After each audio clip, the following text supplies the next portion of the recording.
Bueno, después de tanto tiempo nos vemos en la última clase virtual.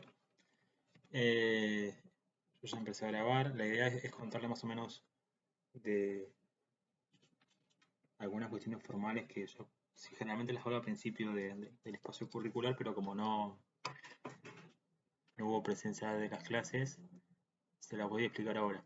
¿Sí? Y ustedes también trabajen como multiplicadores de ver información con sus compañeros. Cualquier cosa me van preguntando. ¿Sí? No sé si se corta o si pasa algo. La materia es cuatrimestral, si bien se repite en el segundo cuatrimestre, eh, a medida que van avanzando, yo ya sé quiénes son los alumnos que recursan, la idea siempre es como ir subiendo la vara porque esta materia es el piso necesario, fundamental para sus incorporaciones, lo que tiene que ver con práctica 3, ¿sí? En cualquiera de las orientaciones que hagan. ¿Sí? Desde intelectuales, mucho más. Entonces, si no hay buenas bases teóricas de esta materia, se le va a complicar bastante. ¿Sí? O sea, es una materia que si bien viene como muy light, muy tranquila desde la cursada virtual, cuando rindan es una materia como muy pesada. Vieron que tiene como mucho contenido teórico. ¿Sí? Porque es el sustento de todos sus periodos cuando vayan a trabajar o vayan a hacer los periodos de inserción el año que viene, cuando todo se normalice en pandemia COVID, dentro de las escuelas. ¿Sí? Este cuatrimestre termina dentro de 14 días. ¿Sí? O sea, nos quedan dos clases. ¿Sí? Toda materia curricular, todo espacio curricular está regido por el régimen académico. El régimen académico establece varias cuestiones de formas de regularizar el espacio curricular que tienen que ver con regular o promocional. Por pandemia saben de que todavía sigue vigente y los espacios quedan como regulares, ¿sí? Independientemente de la calificación o no del examen. Eh, lo cierto es que hay eh, ciertos requerimientos que son necesarios que tienen que cumplir, ¿sí? Y que si ustedes van acá dentro del tópico presentaciones, en cada una de las clases que está desarrollada con fecha, material teórico y qué se espera que hagan, van a ver que las clases virtuales son el 100% de la asistencia. ¿Sí? Las clases virtuales son necesarias que participen. Yo entiendo que si les cayó internet, no tienen computadora, les pueden pasar muchas variables, pero es necesario que estén en las clases virtuales porque eh, el primer parcial fue fácil, el segundo parcial tiene como mucho contenido teórico, eh, y la idea es porque se puedan sacar todas las dudas ahora, ¿sí? O que después cuando quieran rendir el final no se encuentren como con muchas cuestiones a resolver, ¿sí? Las clases virtuales son de asistencia obligatoria. Las participaciones de los foros van a ver que algunos foros son obligatorios y otros no. Están todos discriminados. Fíjense en el tópico presentación qué actividades son obligatorias y cuáles no. Los trabajos prácticos son necesarios. El 100% tiene que estar aprobado. Eh, yo a todos los mandé para rehacer, y no recibí ni devolución de decir, profe, ¿qué pasó? ¿Por qué lo tengo que rehacer? Ni corregido.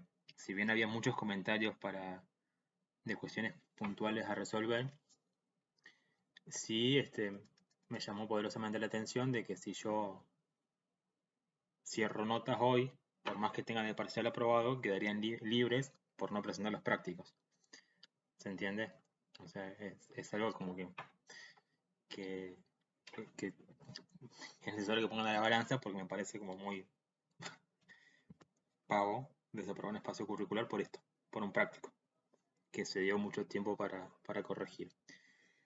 En resumen de los prácticos, la gran mayoría lo que le pasaba era que fue copia textual de las normativas. Yo sé que interpretaban la noticia, que ustedes vieron que había vulneración de derechos, pero cuando tuvieron que argumentar, fue corte y pegue, corte y pegue, corte y pegue. Algunos prácticos repetían varias veces las mismas normativas, o sea, al principio nombraba la convención, más abajo nombraba la resolución 155, después nombraba otra vez la convención.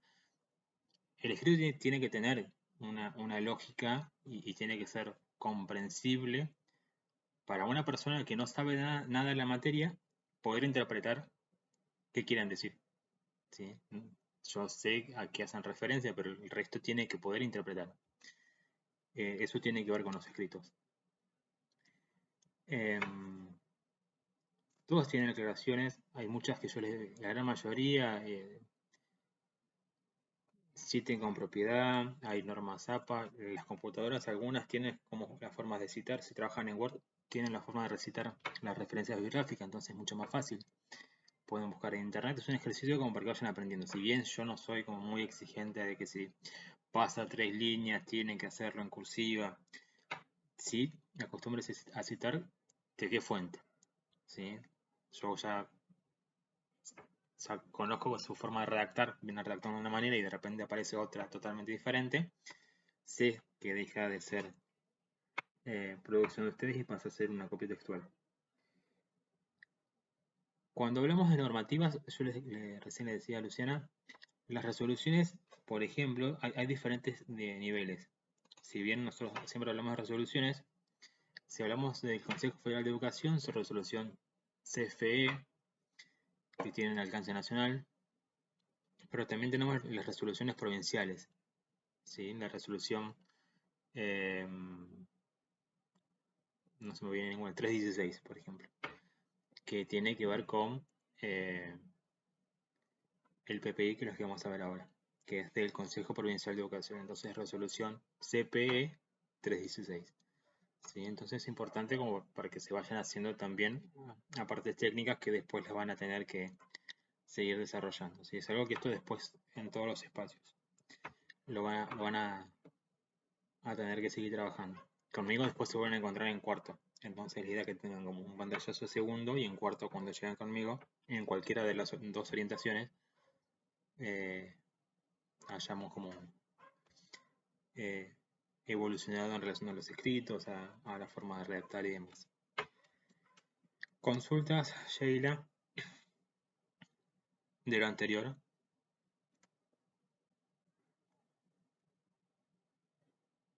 Bien.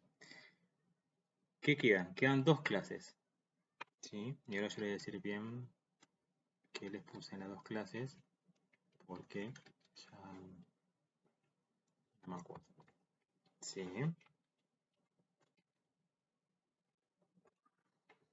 Bien.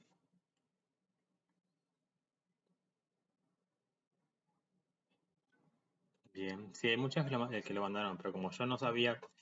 A ver, ¿qué pasó? Hasta que yo, siendo sincero, yo no tenía fe que rinda nadie el parcial. Eh, fue un parcial accesible, yo bajé muchísimo los criterios, generalmente soy mucho más exigente y más intenso, pero, pero sí me llamó poderosamente la atención. Entonces yo les corregí, les puse que hacía falta el trabajo práctico y tampoco pasó nada. No hubo, yo me esperaba como mensajes así urgentes de que por eso me quedo libre. Lo podés rehacer. Están las consignas, los que trabajaron en grupo yo se los corregí, se los mandé, les llevo a todo el mundo. Lo pueden volver a presentar solo, individual, pero preséntenlo. Vuelvo lo mismo, no está bueno que se queden, eh, entre comillas, libre por un trabajo práctico. ¿Sí? Y más tardar, entre cuanto antes mejor. Yo tengo que cerrar nota dentro de 2 jueves. Y el jueves que viene, que es 8, o sea, el jueves que viene es primero. El próximo jueves 8 hay un trabajo sincrónico grupal que está dentro del tópico presentación, que es para cerrar este eje que estamos desarrollando. Pero entonces ustedes tienen que ponerse al día con todo lo que tienen que leer, más el práctico anterior. ¿Sí? Fíjense que hay muchas cuestiones que son formales de redacción. ¿Está? No hubiera sido tan pesado el cierre la materia si hubieran venido con más training, porque, bueno, está segmentada y como para que ustedes vayan avanzando. ¿Sí, Sheila? ¿No te desmayaste? Ah, bueno. Bueno, el eje 2, el eje 3, perdón. Lo que hacemos es como ver toda una diferencia, toda una distinción entre lo que se venía concibiendo como un sistema educativo paralelo en relación a educación especial, con un principio de integración muy fuerte, a un sistema educativo inclusivo, pensado desde el concepto de diversidad, con eh, aspectos teóricos eh, propios de la modalidad de educación especial, ¿sí? Que son interesantes y que tienen que ver con nuestra forma de pensar las escuelas. Bien, yo les voy a compartir pantalla de algunos documentos como muy interesantes, como para que los vayan viendo. Algunos capaz que ya lo conocen, son medio viejitos.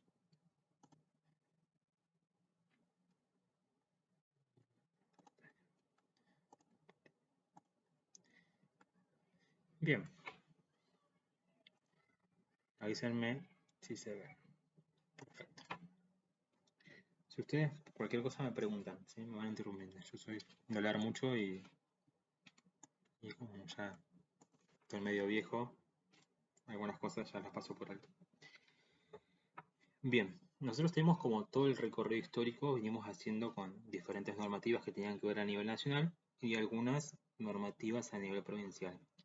Ustedes solamente vieron la Ley Provincial de Educación, pero hay algunas interesantes, que algunas se derogaron hace muy poco y otras que ya se fueron derogando a medida que fue avanzando construcciones, por ejemplo, como la Resolución 155 del Consejo Federal de Educación. Nosotros, y en esto lo que hemos hablado también con Luciana recién, o sea, el sistema educativo, por ejemplo, la 155, la resolución del Consejo Federal, el documento de orientaciones 1, lo que hace es volver a federalizar políticas públicas relacionadas a la educación que venían de una época de descentralización. ¿Sí? Si ustedes van a la ley anterior, la Ley Federal de Educación establecía un sistema único y el resto de lo que hoy conocemos como modalidades, antes educación especial, adultos, eran regímenes especiales. Un régimen especial era un, entre comillas, así, un parasistema o un sistema paralelo al sistema ordinario común. ¿Sí? Veníamos a la par. Críticas muy importantes de adultos, críticas muy importantes de educación especial. ¿Sí?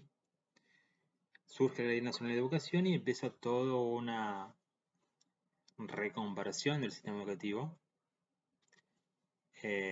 Empezamos a pensar en un sistema educativo único con el principio de inclusión, ¿sí? Y que está fuertemente influenciado por diferentes normas internacionales. 2006, acuérdense que fue como el boom de la Convención Internacional. Entonces hay como mucho movimiento de pensamientos en relación a la forma de pensar la política educativa. Esto pasa en el 2006. Mientras tanto, en Santa Cruz, ¿sí? Empiezan a surgir documentos y cuestiones muy interesantes, ¿sí? Empiezan a configurarse los primeros planes de trabajo pensados en fomentar o en incentivar lo que tenía que ver que estudiantes con discapacidad estén dentro de lo que hasta ese momento se llamaba el sistema único, ¿sí? Es decir, yo, alumno con discapacidad intelectual que pertenecía al régimen especial, ¿sí? Quería formar parte de una escuela común, necesitaba un encuadre, un marco o un plan, ¿sí? Esos planes tienen como diferentes categorizaciones, ¿sí? Cuando vean más adelante van a ver que están influenciados por diferentes corrientes. Pero es interesante porque Santa Cruz empezó a tomar una impronta muy fuerte a partir del 2008. El primer documento que surge en el 2008 se llama Documento PEP, ¿sí? Que es propio de la provincia de Santa Cruz, Plan Educativo Personalizado. ¿Lo habían escuchado alguna vez?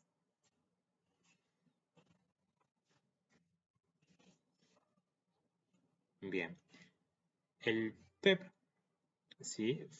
Es un documento de creación provincial, ¿sí? Generado en el 2008, que primero surge porque había que documentar, había que pensar alguna manera de que estudiantes con discapacidad formen parte del sistema educativo, ¿sí? Común, ordinario. Esto es muy importante. Este documento marca mucho a la provincia, por muchas cuestiones. Este plan, lo primero que hace es pensar una política pública educativa pensada desde un principio de integración, ¿sí? Entonces dice, yo tengo alumno con discapacidad, supongamos intelectual, que va a participar del sistema educativo común. Yo, Estado, voy a designar recurso humano para que esta persona participe, ¿sí? Eso es muy importante porque abre las puertas a que una gran cantidad de estudiantes puedan acceder al sistema educativo, puedan contar con un maestro integrador que se llamaba ya en el 2008, ¿sí?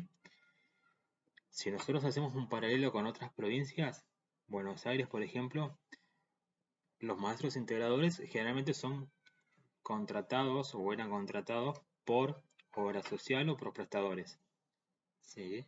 Y si no tenías obra social o no, ¿sí? No tenías que abonar vos, papá, pero el Estado no tenía como la cobertura, como la prioridad de decir, bueno, contrato docentes que cumplan este rol. Y es algo muy interesante que hizo Santa Cruz, ¿sí? Hacerse cargo de el recurso humano. Es decir, bueno, yo tengo este plantel, yo tengo esta población de las escuelas especiales. La idea es que aquellos alumnos que tengan discapacidad temporal o permanente o que tengan necesidades educativas especiales que nombra este documento, vuelvan al sistema educativo común y terminen ahí sus estudios, ¿sí? Este documento, si bien ya está caduco, sí van a ver que nombra algunas cuestiones que estuvimos viendo. Por ejemplo, está pensado desde el Acuerdo Marco A19. ¿Se acuerdan que fue uno de los primeros documentos del año 98 que está pensado de Ley Federal de Educación, que nombra, por ejemplo, necesidades educativas especiales o nombra, por ejemplo, los diferentes tipos en relación a las adaptaciones curriculares? Sí, son conceptos viejos, pero tienen que ver porque todavía, si bien no se nombran, las prácticas educativas siguen muy atravesadas por el principio de integración.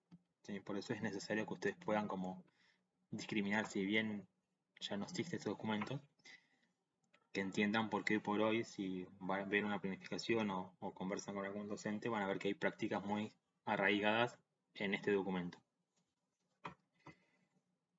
Nombra las adaptaciones curriculares, nombra adaptaciones curriculares de acceso, nombra adaptaciones curriculares generales y algo muy particular que hace, yo les voy a compartir como muy breve, lo tienen ustedes igual, lo van a tener en la clase disponible como para que lo puedan consultar bien y mirar en referencia a la estructura.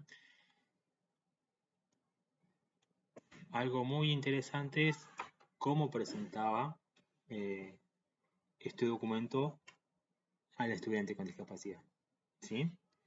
Primero que acá sigue fundamentalmente pensado el diagnóstico médico. El diagnóstico médico era algo que tenía que estar documentado. Aparece el diagnóstico educativo funcional, ¿sí? Que es básicamente eh, cómo se encuentra hoy o cómo mi alumno en relación a los aprendizajes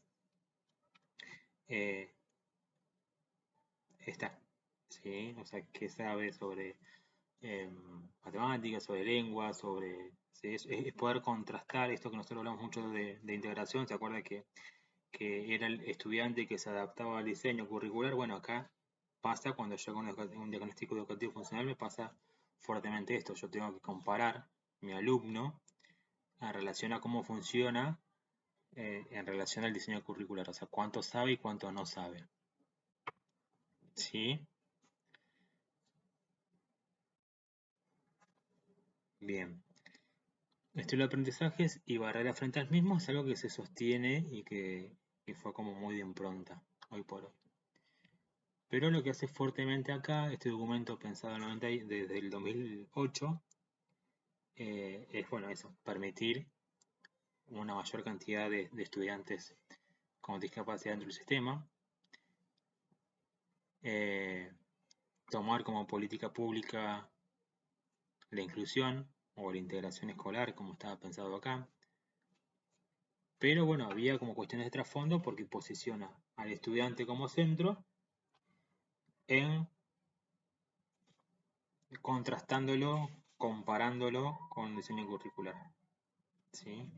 Cuánto sabe y cuánto no sabe, cómo aprende y si es capaz de aprender. ¿Sí? Acuérdense que hablamos como de diferentes tipos de adaptaciones curriculares, algunas eran como muy significativas, por ejemplo, recortar un contenido, sacar un espacio curricular, ¿sí? Exceptuar de un espacio curricular. Es decir, bueno, yo a mi alumno no le doy inglés porque no va a saber, no va a casar. Ya de por sí yo lo diagnosticaba educativo funcional, veía que sabía que no sabía, bueno, yo le sacaba la materia. ¿Sí? Este documento empieza a entrar en discusión. ¿Sí? Porque, y esto tiene que ver con lo que vimos nosotros a lo largo de la cursada, lo que hablamos de sobre acreditación, certificación y promoción. ¿Sí? Promoción, acuérdense, promoción acompañada, es pasar dentro de los grados, dentro de, de una determinada unidad pedagógica, dentro del nivel. Y yo voy acreditando la totalidad de saberes. Si yo acredito, por ejemplo, si ustedes ven su carrera de profesorado, son 39 espacios curriculares, creo. De esos 39 ustedes tienen que aprender la totalidad. No pueden aprender 37. Tienen que aprender los 39. Si no acreditan la totalidad de espacios, no van a tener la titulación. ¿Sí? O si yo, por ejemplo, les saco contenidos de este espacio curricular y no respeto lo mínimo indispensable, el piso de la materia según diseño curricular, eh, ustedes no podían acreditar. ¿Sí? Yo, por ejemplo, a ustedes en esta materia no les enseño qué es el PPI, o qué es cultura inclusiva, o qué es diversidad, o qué es normalización o integración. No les enseño las partes clave. No pueden acreditar el espacio. Sí, sí.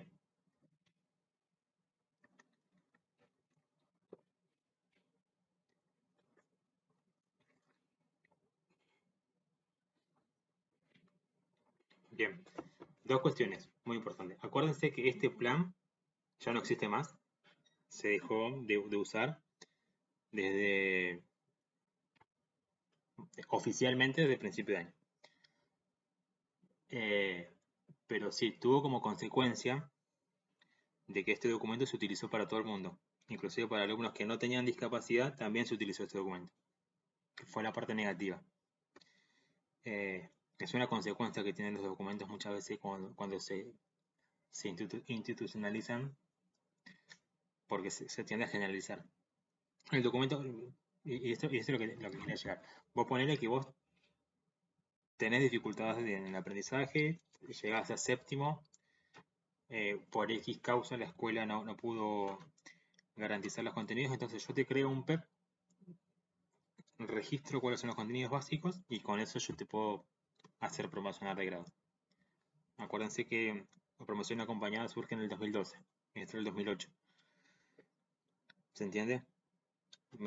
Permitió a muchas trayectorias de las escuelas comunes salvaguardar de alguna manera estas situaciones. Aquellos alumnos que no aprendían, bueno, le mandaban documento PEP. ¿Sí? Esto tiene que ver también porque coexistía algo que las escuelas especiales atendían a aquellos también alumnos que no tenían discapacidad. El concepto de necesidad educativa especial es como bastante amplio. No tiene, y por más que sean necesidades educativas especiales, no tiene que ver con discapacidad. Son dos cosas que si bien se usaron como sinónimos y se usaron como relación, trajo consecuencias muy negativas. Yo no uso, por ejemplo, el concepto de necesidad educativa especial porque se presta confusión. Eh, entonces se usó para todo el mundo. Pero ¿qué pasa? Si yo usaba este documento, si bien se decía que si ustedes van a los considerandos, la estructura del documento, decía, bueno, van a poder aprender y van a aprender a su ritmo, su segmento de contenidos que están acá registrados en este documento, y cuando terminen le vamos a entregar la certificación no propedéutica. Palabra nueva, propedéutico. ¿Sí? Le decían, yo te garantizo que de esta manera vos accedes a una certificación no propedéutica. La certificación propedéutica es la que recibe todo el mundo. Su título de primaria es igual para todos, en todo el país es el mismo, con la misma estructura, los mismos componentes y demás. La estructura del certificado de nivel secundario, el analítico, tiene la misma estructura para todo el país. Yo no puedo hacer un modelo aparte nuestro. Y eso es algo que un error que se cayó con este documento. Este documento pensó que podía garantizar certificaciones no propedéuticas, así bueno, yo te doy un título para vos, un título para mí, diferente, un título para Luciana totalmente diferente. Hacíamos 20 títulos diferentes para los 20 alumnos que habían grado porque todos aprendíamos de diferente manera. Y eso no se puede hacer, va en contra de las normativas de titulación. ¿Sí? Entonces este documento cayó en eso. ¿Sí? Aquellos alumnos que caían en este documento era probable que no tengan certificación ni acreditación. ¿Sí? Y ahí volvemos, ¿se acuerdan que cuando hablamos con la resolución 155, se acuerdan que la crítica muy importante que hacían las organizaciones era esto, que no recibían las certificaciones? Vos le decías, bueno, yo te garantizo la trayectoria, te garantizo un maestro de integrador, te atiendo en tiempo y forma, pero bueno, yo después no te puedo, hasta acá llegamos, terminaste séptimo, como te dice adaptaciones curriculares, no te puedo dar la certificación de terminalidad al nivel y bueno, tenés que ir a educación integral de docentes y jóvenes. ¿Sí? Porque estos documentos caían en eso, caían en esa dificultad administrativa y de normativa. ¿Sí?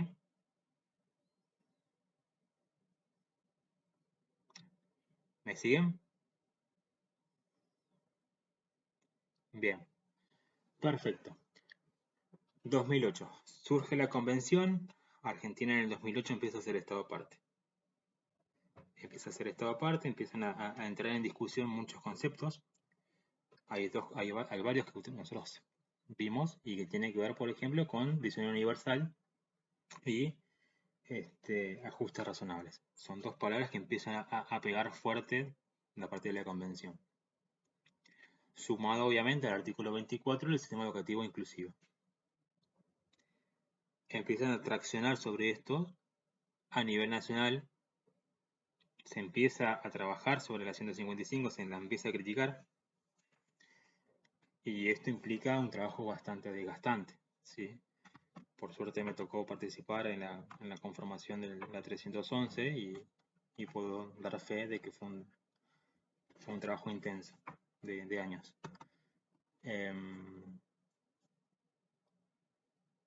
Por esto, porque había que federalizar, decir, bueno, todas las provincias tienen que tener el mismo formato del documento, todas las provincias tienen que interpretar en relación a la titulación. Esto tienen que entender por certificación. Esto, ¿sí? Sobre promoción. Esto, o sea, es difícil poner de acuerdo todas las provincias y bueno, fue como un proceso de un poquito más de 5 años. Surgen todas esas vertientes y empiezan a aparecer palabras nuevas, ¿sí? Como diversidad, atención a la diversidad, empieza a aparecer el índice de inclusión como generación de políticas públicas en relación a ver cómo nuestro sistema educativo atiende y empiezan a entrar nuevas vertientes. ¿Sí? Inclusive hay nuevas vertientes hoy por hoy que todavía no están como muy fuertes, pero que sí son las que van a estar a futuro. Se empieza a descentralizar, empiezan a decir, la 311 empieza a hacer una crítica bastante interesante que dice que los estudiantes con discapacidad participan del sistema de un solo sistema educativo inclusivo y que tienen que tener desde el principio de derecho y de equidad las mismas posibilidades reales de atravesarlo o de desarrollar su trayectoria educativa integral. ¿Sí? Entonces, bueno, empieza a romper con esto. Bueno, yo tengo tales principios que están en la 174 sobre que no hay repitencia, jugar con sus normas. Por ejemplo, yo soy una persona que creería que a nivel inicial no tendría que tener PPI, por ejemplo, porque los contenidos no son acreditables. Entonces vos generás un documento para alguien que lo vas a evaluar que no debiera ser evaluado. Se genera a partir de primaria. Primaria, si trabaja con su PPI, es un trabajo bastante interesante, empiezan a aparecer palabras muy fuertes como la corresponsabilidad. Empiezan a decir, bueno, el sistema educativo es uno, la educación especial es una modalidad, y el maestro de apoyo a la inclusión es una configuración de apoyo. Eso como varias palabras que empiezan a tomar peso, que todavía están muy fuertes en discusión acá en Santa Cruz. Este documento empieza a pensar desde lo que venimos hablando desde la 155, configuraciones de apoyo, barreras para el aprendizaje, la participación y la comunicación. ¿Sí? Empieza a posicionarse de un modelo social, ¿sí? Más interesante y empezar a pensar de que mi estudiante se tiene que adaptar. Él tiene que de alguna forma llegar a los contenidos. Acá no. Tenemos como otra mirada muy interesante.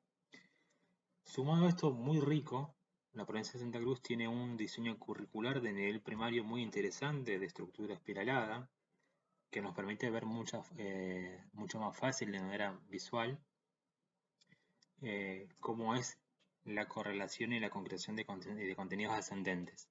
O sea, cómo yo voy complejizando un contenido a medida que voy avanzando. O sea, Santa Cruz tiene como toda una estructura bastante interesante para pensar en lo que es principio de inclusión.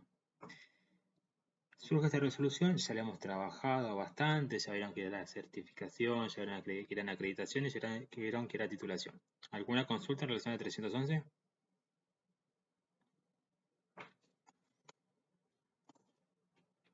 ¿Consultas? ¿Están? ¿Qué fueron? Pregunten ahora, todo lo que quieran preguntar, por más que sea obvio, pregúntenlo, por favor.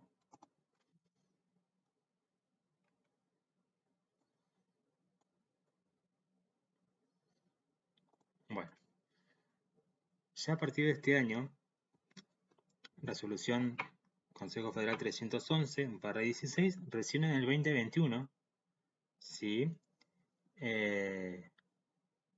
Santa Cruz adopta o hace la adaptación o readecúa esta resolución del Consejo Federal 311 por una resolución provincial que es la 316. ¿Sí? 300 es resolución CPE 316/21, que lo que hace es varias cuestiones muy interesantes. La primera es estructurar y generar el documento que ustedes van a conocer como PPI. Es decir, a partir de, sí, CP 316. Esta es de Santa Cruz.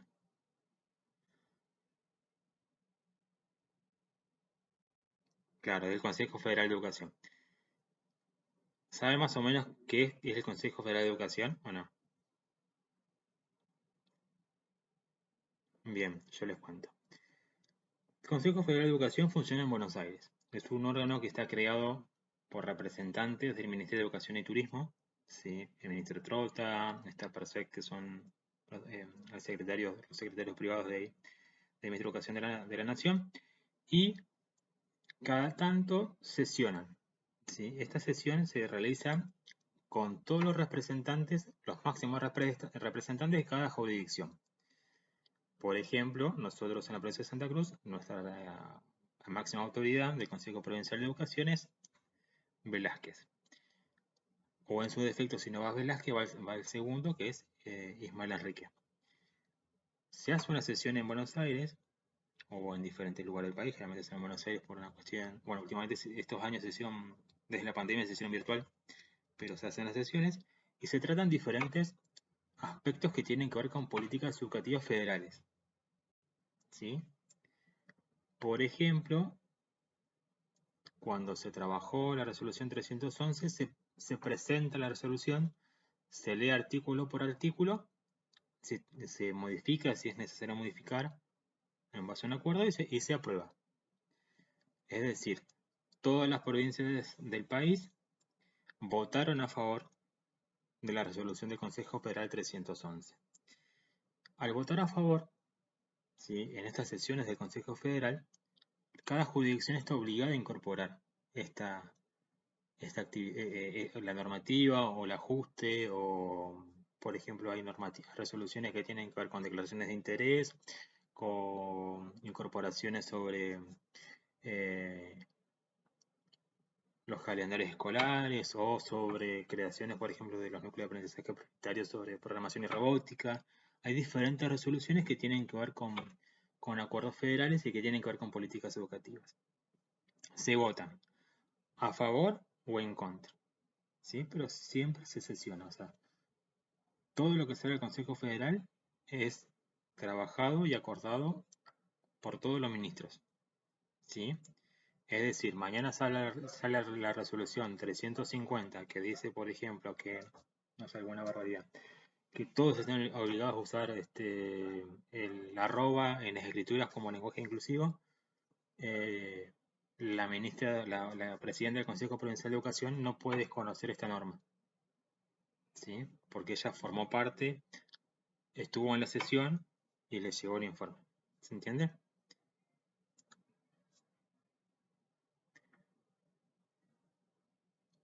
Genial. Así funciona el Consejo Federal de Educación. Eh, es interesante, hay mucha discusión, es muy intenso, muchos días. A veces son mesas ampliadas, participan los equipos técnicos de las provincias. Hay muchos avances muy interesantes que se logran a partir del Consejo Federal y se federalizan, justamente. O sea, cada provincia hace sus aportes, se sancionan y después bajan a las provincias y se tienen que aplicar. Se aprobó, estuvo Santa Cruz presente con la resolución 311. Generalmente en los cuerpos de las resoluciones dice si alguna provincia no estuvo o si vota en contra. Por eso es muy interesante que ustedes lean toda la resolución. Santa Cruz estuvo presente, tardó un poquito de años y sacó la resolución del Consejo Provincial de Educación 316. Estas resoluciones sacan muchos aspectos positivos y algunos a punto de consolidarse recién porque esta salió el 30 de marzo de este año. Esto es nuevito.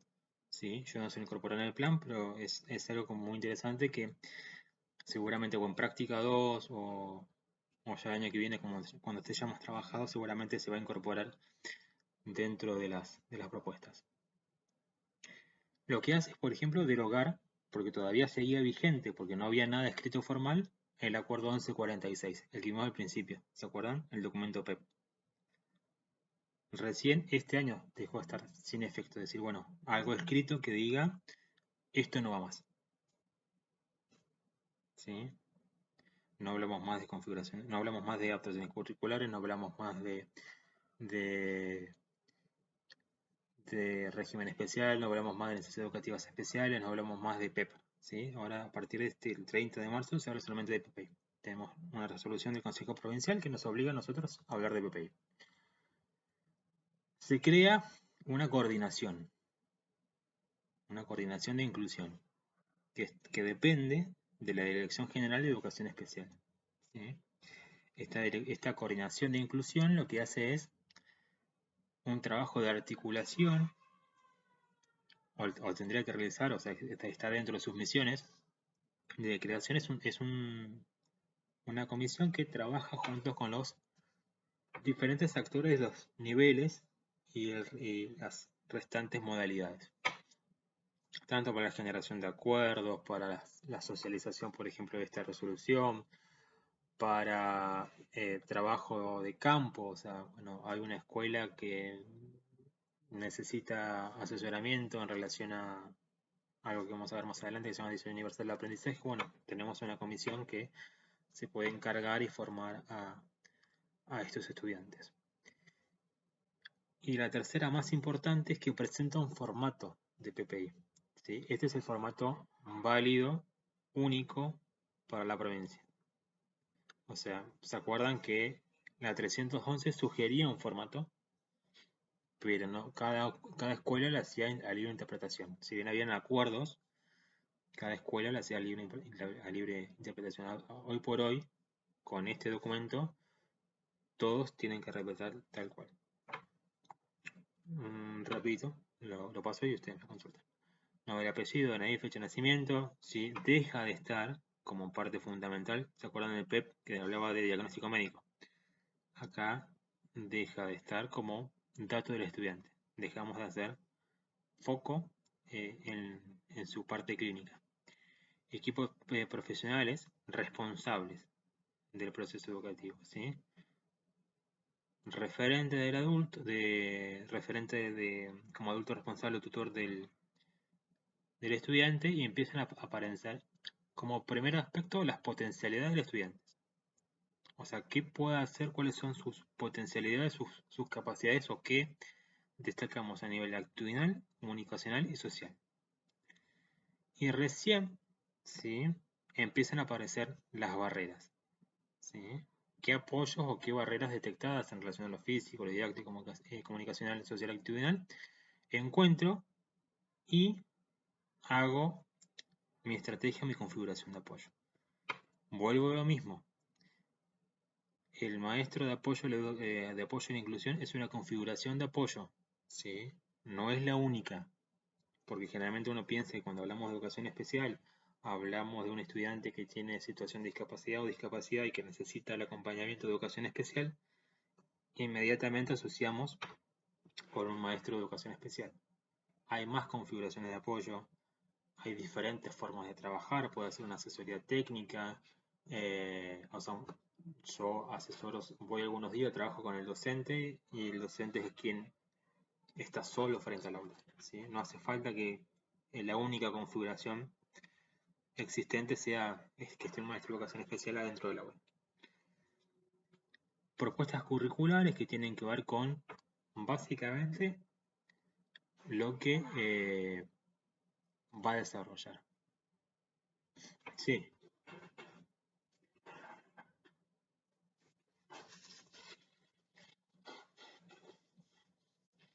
sí, sí, sí. El PPI es solamente para estudiantes con discapacidad. En realidad es para estudiantes con discapacidad que lo requiera. Sí, porque puede ser que tenga discapacidad y que no requiera un PPI.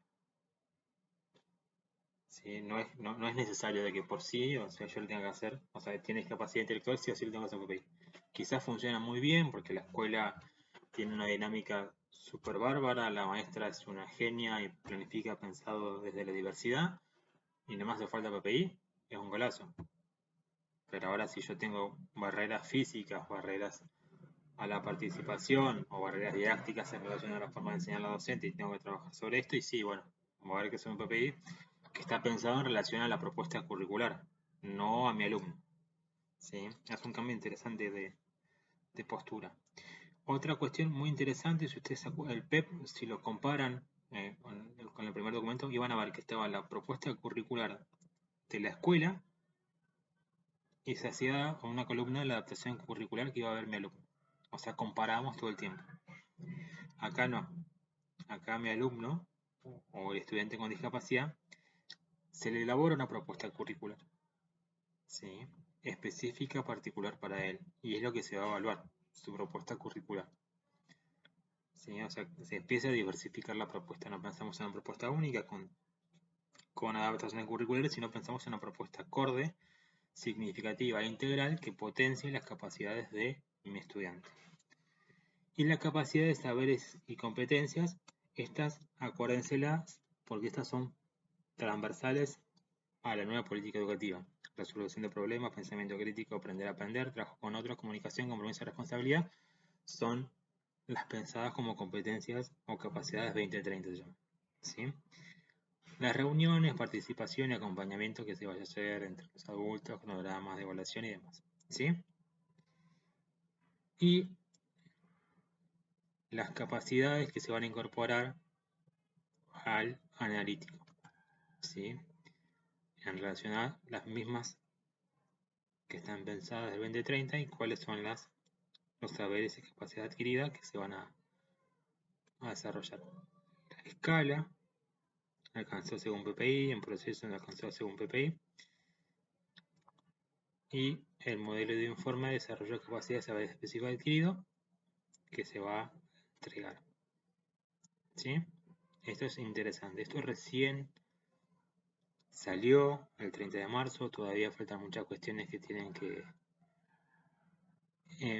establecerse en las escuelas. Van a ver, bueno, que nombran, por ejemplo, el artículo 6, establecer el pasaje a nivel primario conforme a la resolución 164. Los aprendizajes no serán interpretados como indicadores de acreditación. ¿Sí? Ahora entienden por qué los torturo tanto con otras normativas y otras leyes. Esto se apoya mucho en los procesos de inclusión. ¿Está? Bien, esas son las normativas, como la última normativa más interesante.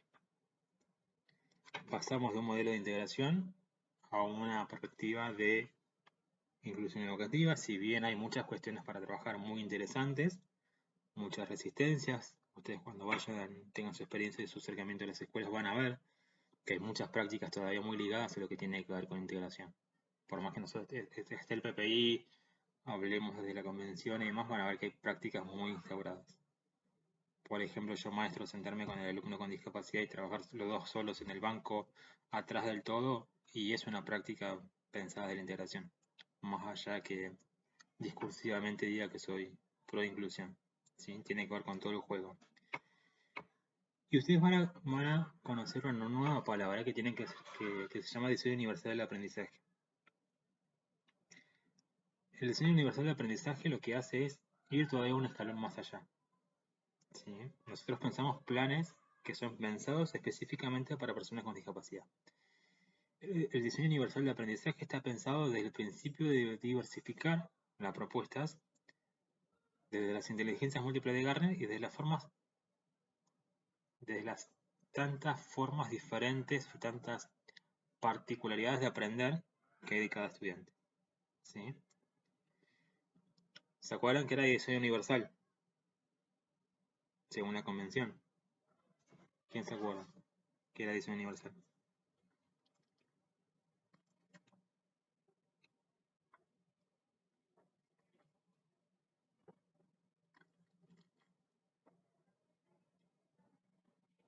Tal cual. El diseño universal es la creación de productos, bienes y servicios pensados para el mayor rango o espectro de personas que cuando no satisface la necesidad de la persona se hacen ajustes razonables que implican que no sea una carga desproporcionada para la persona. El diseño universal de aprendizaje lo que hace es eso, se toma el concepto de diseño universal y dice, bueno, pensemos planificaciones lo más abiertas, diversificadas posibles para que la mayor cantidad de alumnos aprendan. ¿Sí? Y esto implica decir, bueno, hay diferentes formas de resolver una suma con diferentes metodologías de cuenta, palitos, contando los dedos, bolitas, descomponiendo el número, usando una recta numérica. A mí lo que me interesa es como docente es que aprenda a sumar, o sea, que aprenda que el algoritmo de la suma es determinada cuestión. Ustedes van a encontrar como categorías en en el documento de Diseño Universal del Aprendizaje. Van a encontrar cómo se interpreta. Quizás a ustedes les es más fácil leer un texto, les es más fácil ver un video, les es más fácil ver un dibujo, les es más fácil ver un esquema. Esto tiene que ver con formas de aprendizaje. Y esto también te lo plantea el Diseño Universal del Aprendizaje. Es decir, bueno, yo tengo que presentar la información de diferentes formatos. No puedo pensar una sola clase con el formato visual de un PowerPoint y nada más. Yo tengo que presentar un PowerPoint, puedo presentar un video, puedo presentar un podcast como estrategia alternativa. Pensar diferentes formas que se pueden, que puede aprender el estudiante. Diferentes formas de interpretación. Así como tengo diferentes formas de aprender, también tengo diferentes formas de poder transferir ese aprendizaje. ¿Sí? Y esto implica romper con la estructura. Vieron que seguramente a ustedes les pasó.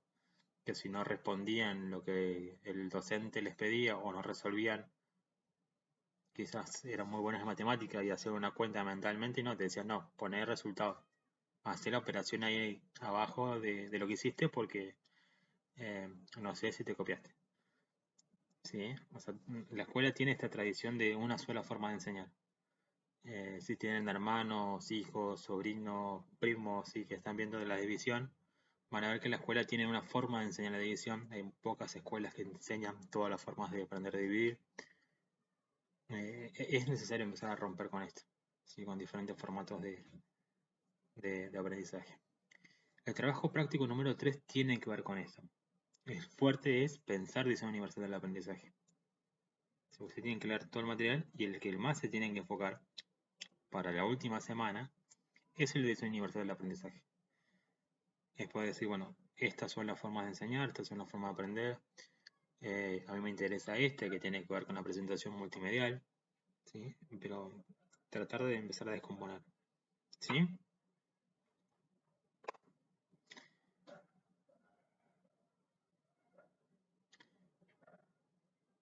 ¿Consultas? ¿Dudas?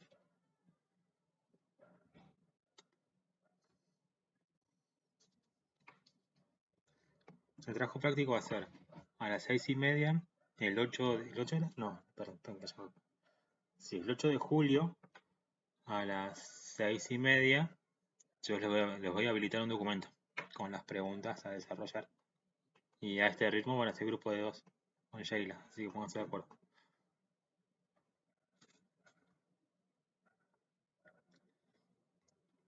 Eh, Ahora ya vimos de qué forma se elaboran los documentos y cómo se hacen. La clase que viene, que es asincrónico, ustedes van a encontrar el video, van a encontrar cómo se evalúa. Y ahí van a encontrar como un desarrollo más interesante y más en profundidad sobre estas capacidades. Saber pensamiento crítico, trabajar con otros, son capacidades que se esperan, que son esperables para el sistema educativo. O sea, eso lo van a ver en todas las materias. Después cuando vean se hacen intelectuales y tienen conmigo después aportar de la tecnología, van a ver que de la tecnología se espera también estas capacidades. Si trabajan en educación de adultos, van a ver que se esperan estas capacidades. O sea, son siempre generales para todos. Y van a ver la relación con el régimen académico. ¿Sí? Bien, bueno, espero no haberlas mareado, no haberlas saturado de información. Quizás que sí. Consulta, duda, algo.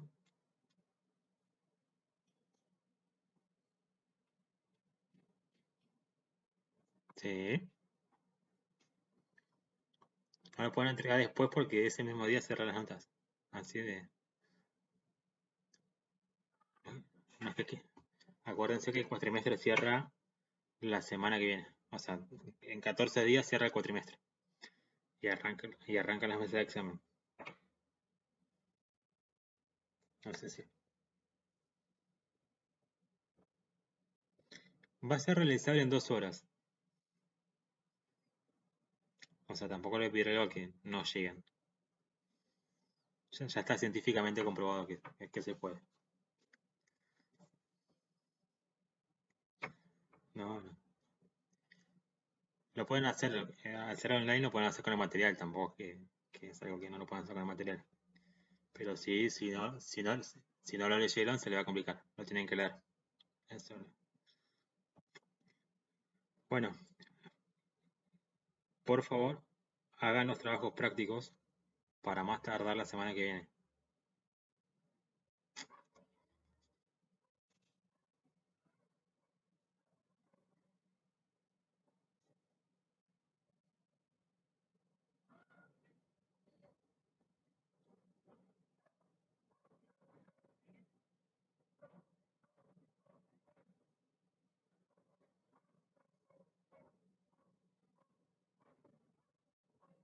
Bien. Bueno, dale, dale, dale. Bueno, si ven a sus compañeros, los que no rindieron, que se pongan al día, los que no participen en los foros, que también es requisito. Vayan al tópico presentación y fíjense todo lo que deben. ¿Sí? ¿Está? Bien. Bueno, nos estamos viendo cualquier cosa, me escriben, me consultan. ¿Sí? Perfecto. Bueno, nos vemos.